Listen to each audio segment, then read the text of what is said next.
Hey everyone, how's it going? Welcome to NoDQ&A video right here on NoDQ.com, as well as the YouTube channel and NoDQ&A videos affiliate, ringsidenews.com. Got your questions from twitter.com/AaronRift with the hashtag PAIV, as we are now just over a week away until Survivor Series. First question today comes from B Money. When or if Randy Orton turns on Bray Wyatt, do you see Luke Harper turning on him also for trusting Orton in the first place? I really like that storyline idea, actually. I think that if Randy Orton goes back to being a babyface, as I think he should, I'm not really a fan of Orton being a heel with Bray Wyatt. It just doesn't make any sense to me. Even doing Orton versus The Undertaker, not really something I think I would want to see if Undertaker's coming back for one more match. But anyways, if Orton does turn on Bray Wyatt, then that would make a lot of sense.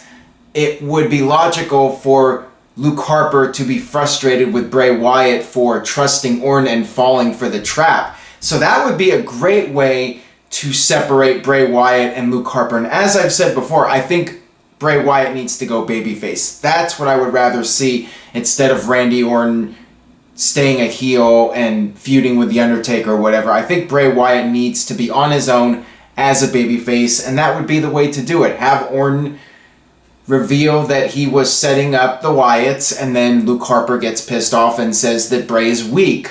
Bray is no longer the top dog anymore, and Luke Harper says he wants the spot. I think that that would be a great way to turn Bray Wyatt and make him a fan favorite. Got this one here from Joseph Allen.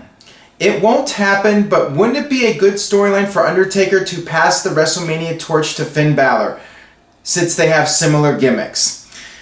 I like this idea better than Randy Orton versus The Undertaker, which is something that has been rumored now since Randy Orton is aligning himself with the Wyatts. I would rather see Undertaker versus Finn Balor. I would rather see Undertaker versus John Cena. I do like the idea on paper of Finn Balor beating The Undertaker and retiring The Undertaker and basically becoming the new phenom of the WWE. I do think on paper that sounds like a good idea. Now, is Finn Balor a big enough star at this point to be the guy to go with? Not so sure. I mean, the injury, I think, is going to slow down his momentum a little bit. If he had not gotten hurt and was red hot on Raw, then you could make a very solid argument for this coming WrestleMania. So if Balor does return in early 2017, will it work out if WWE booked Finn Balor versus The Undertaker? Would the fans accept it? I'm not sure. I think that timing-wise, it might not be the right time to have Finn Balor beat The Undertaker. Maybe 2018 WrestleMania, if Undertaker is still wrestling. I think you need to do more with Balor before you put him in that spot. And if you push him too strong, too fast, there's that concern that there'll be some sort of backlash from the fans feeling that he's being shoved down people's throats. I'd rather WWE did it organically with Finn Balor and build him up, and you have this moment where the fans want to see Balor versus The Undertaker. If you just have Balor come back in January or February and he's just thrust right into a match with The Undertaker, I'm not sure if it would work. And I definitely feel it would not work as well if they had just decided to wait it out and wait another year. Got this one here from RPA Brand. Do you see Paul Heyman being an advocate for a woman in WWE at some point? With Asuka, that would be interesting. I have mixed feelings about it because we've seen Paul Heyman do well with other people besides Brock Lesnar, like CM Punk, but at the same time, we've seen guys like Ryback and Curtis Axel go nowhere with Paul Heyman managing them. I think that you could argue with Asuka that she would be able to benefit from having a mouthpiece. Paul Heyman would certainly be able to sell her as a badass killer. I mean, there's no question about that. So I think if there was any female competitor in WWE that would work well with Heyman, I think Asuka would be that person. So we'll see what happens. I mean, it would be nice to have Paul Heyman on WWE television more often, but at the same time, WWE feels that Heyman being Brock Lesnar's manager is what helps keep Brock Lesnar strong, and Heyman and Lesnar go together as this special package, a special attraction. Both of them, they work together like peanut butter and jelly. So do you really want to lessen the impact of Paul Heyman's appearances on WWE television by having him manage someone else?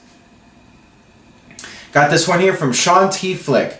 Due to the fact that the IC title could change shows, should Ziggler versus Ziggler versus Zayn close Survivor Series? I got Shane McMahon on the brain because he's in the big Survivor Series match now. I think that as good as Ziggler and Zayn will be, I do not think it should be the final match of the show. And we're going to have this debate again like we do every month it seems now, where people are arguing which match should be the main event. I feel that the final match at this point should be the male Raw versus SmackDown match, the 5-on-5. I think that should close the show.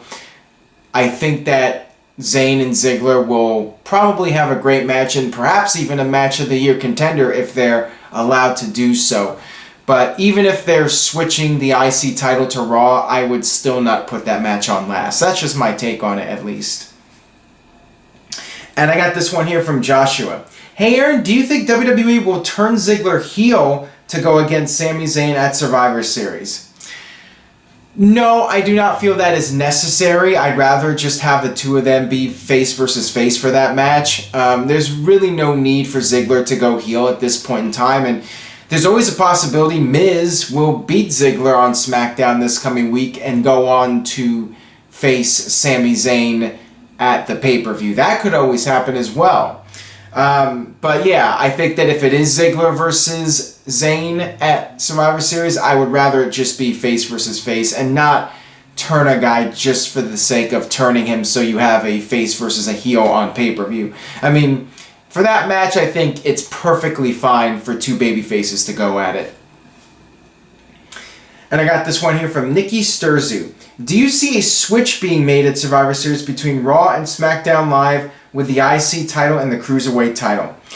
There has been a lot of talk about the Cruiserweight division moving to SmackDown, and if that does happen, many think that the IC title will go to Raw to balance everything, but the thing that I find strange is that the IC title being on Raw would not make any sense since you already have the US title, which serves basically the same purpose. So to have both of those titles on the same show, I'm just not feeling it. What are you going to do? Merge the titles? I mean, I do not see a point in doing that. So I'm not really sure what will happen. I mean, if the Cruiserweight division goes to SmackDown, I still think I would prefer if the IC title stays on SmackDown as well. I mean, I know they have this idea of trying to balance everything, but just would not make much sense to me. And I got this question here from Zach regarding the Cruiserweight division. Could you see a double countout between Brian Kendrick and Kalisto? The Cruiserweights are off both shows. Transition to #205Live. How's that? I think that's a little too much of overbooking. It's making things a little bit too complicated. It's a weird situation because I think on one hand it would be nice to have the Cruiserweight division on SmackDown, but at the same time, I think that you already have a good setup with SmackDown right now, and I think adding the Cruiserweight division to SmackDown would be overkill. I mean, I think the Cruiserweights work well on Raw because Raw is a 3-hour show and you need to fill up time on Raw, so you need more attractions and more things happening on Raw.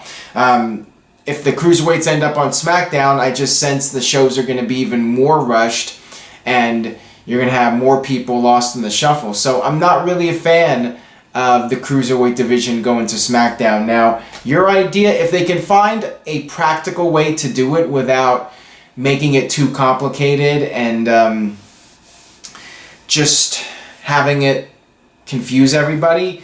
I mean, I like the idea of the Cruiserweights being on both shows. That I don't have a huge problem with, but I think if I had to make a call on it, I'd rather just see Brian Kendrick retain at the pay-per-view and then have the IC champion stay on SmackDown and just keep things the way they are. If it's not broken, why fix it? And some would argue the Cruiserweight division is broken, but I feel a lot of that is just how they're being portrayed, not being on Monday Night Raw. It's not like them going to SmackDown is really going to change anything. Got this one here from Vince Fears No DQ. Are you worried that SmackDown Live will be moved to 3 hours on its 1000th episode like Raw did? There's always that concern. I mean, it could happen. We could see SmackDown go to 3 hours, and it seems like WWE's adding more and more content to the network. I think that for USA Network to officially add a third hour to SmackDown, I think the ratings would need to be a little bit higher than they are right now. If SmackDown can start doing over 2.5 million every week, then USA Network might feel that there's money to make with a third hour. Of course, a lot of us will feel frustrated about that, feeling that it would just oversaturate the product even more than it already is. And, we already have too much television right now with WWE, not just the TV shows, but all the network content. So I only see it realistically happening if SmackDown's ratings increase significantly. And right now they're still hovering around 2.2, 2.3, 2.4. And unless those numbers go up quite a bit consistently, I don't see USA Network taking that risk. I mean, they only want to do that if the ratings are way up and they can make more money on it, and the viewership will continue to be steady. So if SmackDown goes on a hot streak at some point, then I could definitely see it as a realistic possibility. Got this one here from Daniel Lynch. Should Scott Steiner return in any way, either wrestling or backstage? I think that I personally would like to see it. I mean, the selfish part of me would like to see Scott Steiner back just because he's so damn entertaining, but realistically, it would not be a good idea to bring him back. I mean, the thing is, we would never get the Scott Steiner we all love. If Scott Steiner came back to WWE, they would really control what he says. They would not allow him to go out there and be Scott Steiner, really. He would have to do the scripted promos, and they would not let him be controversial in any way. So it would take out all the fun. There would be no point in bringing back Scott Steiner. If Scott Steiner is on WWE television, I want him to just say whatever's on his mind and just be completely unpredictable. And we know that's not going to happen. So there's no point. There's no point bringing back Scott Steiner, really, for any reason. I mean, he's barely able to wrestle these days. He would not be able to keep up with the younger talent. He would not really fit in a GM role. I'm not sure what you would do with Scott Steiner exactly. I mean, he should go into the Hall of Fame, but WWE is going to want him to watch what he says when he goes out there, and they're going to put a lot of pressure on him, I'm sure. But beyond a Hall of Fame induction, I don't think we will see Scott Steiner on WWE television again. And that does make me sad on a personal level, because I love Scott Steiner. Very entertaining guy, but I don't see any version of WWE bringing in Scott Steiner and letting him be Scott Steiner. This one comes from Danta. If you could bring back one retiree and one past superstar who left the company on bad terms, who would it be and why? If I could bring back a past superstar who left on bad terms, I would bring back CM Punk. He would be my number one guy to bring back. I know some people would say Shawn Michaels, and Shawn Michaels coming back at the Royal Rumble at the Alamo Dome would be really cool, but I think in terms of somebody coming back and having a full-time run again, CM Punk would be the guy. I would love to see CM Punk come back and maybe even hijack a major WWE pay-per-view main event and come out there and destroy the main event guys and then say, I have a new contract where I can say whatever I want, and tomorrow night on Raw, it's Pipe Bomb version 2.0. And that would boost up the ratings, no doubt, and get people talking. That's what I would like to see. And as far as retired people, I mean, Shawn Michaels, I think, would be my number one pick of guys that are retired, to see him come back and do one more match, maybe at the Royal Rumble or WrestleMania. You know, either show. Shawn Michaels coming back would be pretty cool, even though some fans would not like it due to the fact that he actually did retire and stayed retired. Some feel that he would water down that retirement by coming back for one more match. I mean, I don't think I would have a huge deal with it since he did retire for 6-7 years. But yeah, he would be my pick.